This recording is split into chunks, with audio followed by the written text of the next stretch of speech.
What's up, guys? Welcome back to the channel. I know it's been forever since we've done a Diablo update, so that's what we're doing today, and this is going to be a major video. This is a major undertaking that we're about to get started on. We're going to completely gut this vehicle. We've got two goals in mind. We're going to reupholster the whole car. I've got a really awesome guy that's going to be doing that. I'll give you more details about that later.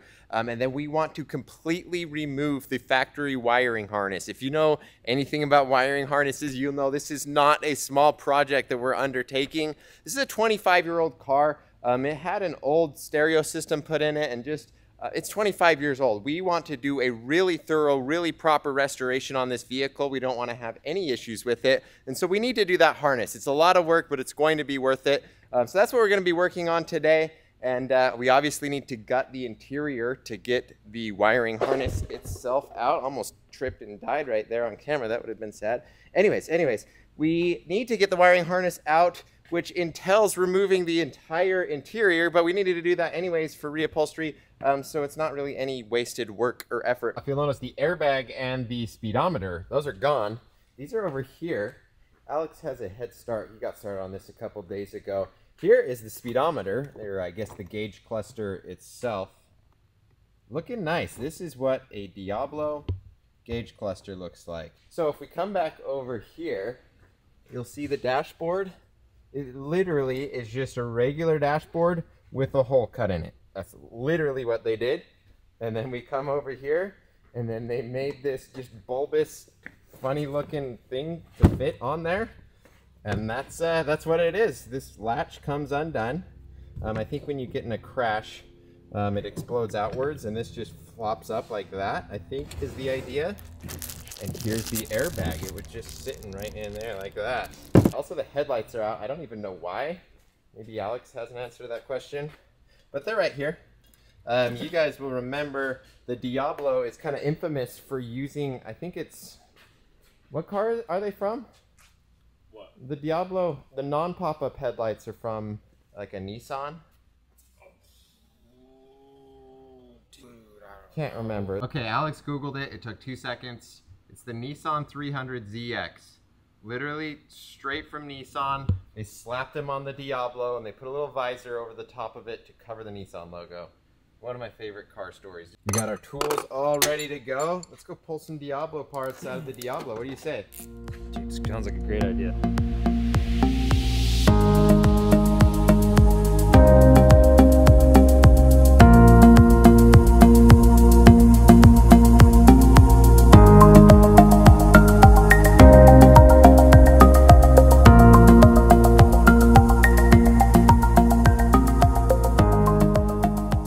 Well, there we go. It took a few hours, but honestly, it was fairly straightforward. These older cars, again, this is just another example. These are just so much more simple. My McLaren, I swear it would have taken just as much time to do just one door panel as it took us to do this whole thing. I think literally every single piece that needs to be reupholstered, we have it out now. So that's ready to go to the upholstery guy. Something I wanted to show you guys, something we discovered. We always thought that this interior was this brown color.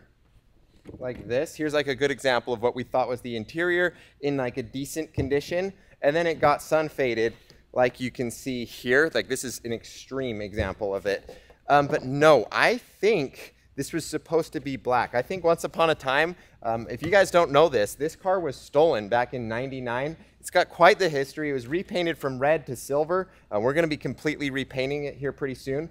So it's had a lot of stuff done just for the sake of switching it up. They re-VINed it. We now have it switched back to the original proper VINs. So there's just so many little quirks and weird things about this vehicle. I think they just used some really poor quality Alcantara that was supposed to be black, and it's sun faded so bad over these last 10, 15 years. Who knows how long? Maybe 25 years? Gosh, it's been forever.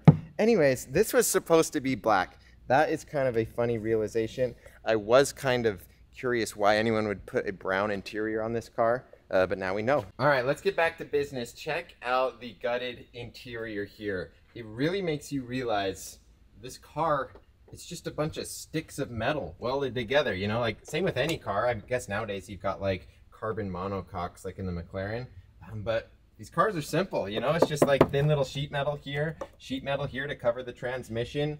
Next, we need to worry about the wiring harness. It's this beast This goes all throughout the entire vehicle. We've got hours and hours of work to do, and it's really late, so we're going to come back tomorrow and get started on that. Let's cut to tomorrow.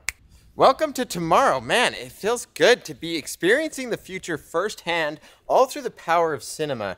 You gotta love it. I've been taking my sweet time getting to the shop this morning, but Alex has been hard at work for the past, 3 or so hours? Who cares? Can you give us an update on the wiring harness? What all have you been doing? What is that? Where'd it come from? All of that. Oh, so this actually went along the inside here of the side skirt. And then this plugs into the engine harness. Okay, and then where was that? Is that in the engine bay where that used to be? Yes, it's wrapped around the back. Okay, so wrapped around the back. It's up in here. There. It takes so long. You can see all these like tentacles and leaded ends and all of that. You have to fish it through all these little holes. Yeah, this stuff is tricky.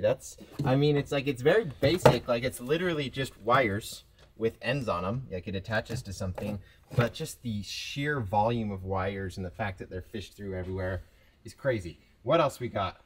Oh boy, all the wires up here we had to undo from, you know, the ECU that was behind the steering wheel. Okay. All the sensors that are up at the wheels. Freaking every sensor in the car is plugged into this. So. Every sensor, and then you've got them all labeled. Everything's labeled. labeled. What all this masking tape is? Yeah, so I got them labeled to kind of tell me which tunnels they're going into and how they plug into different modules. Okay. All of this here. And if you guys didn't know, I don't know if I made this clear, we're rebuilding this harness from scratch. The whole thing. So, yeah, the whole thing's coming out and we're rebuilding a new one. These are just crusty 25-year-old wires. We don't want to have to deal with these. It's going to get real technical. There's going to be a Hive Garage YouTube video on this. I'll have a link to their channel down below. Because my channel usually does not get this in depth. It's crazy. You gotta put the whole thing out on a big sheet of plywood or something like that, and you gotta literally recreate it based on just looking at this one. It's hard. Anyways, is that everything? I think that's kind of the gist of it, right? Yeah. So right here you can kind of see why it needs to come out. There's a lot of weird leads that go to nowhere. Okay. Like these and those, like someone altered it previously and it's not good. Yeah, it's going to be a lot easier to just completely rebuild it, have that peace of mind, and just do it right, rather than trying to chase all these loose ends and all of that, and just having that worry. Anyways, we've just got, who knows, 30 minutes to 2 hours worth of other stuff. Should we just time-lapse it and rip it all out? Yeah, we just got to pull it out now, so. Okay, let's go for it.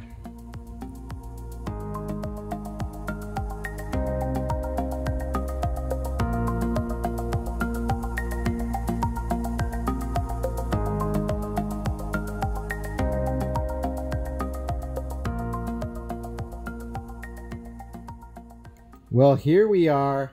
The entire wiring harness is out and on the ground. Here's something I didn't really realize before pulling this thing out. Every single electronic in this vehicle is connected to this one piece. It's all part of the same central nervous system of the car. It's exactly like how the human body works, to an extent, obviously.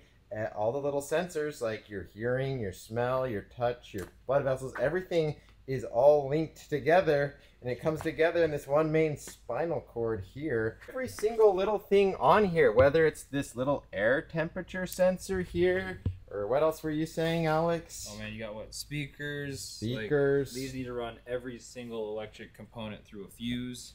Yeah, everything goes through a fuse. We've got the fuse box somewhere. We'll take a look at that. What else you got? Like little lights. Well, the yellow one's the airbag in there. Okay.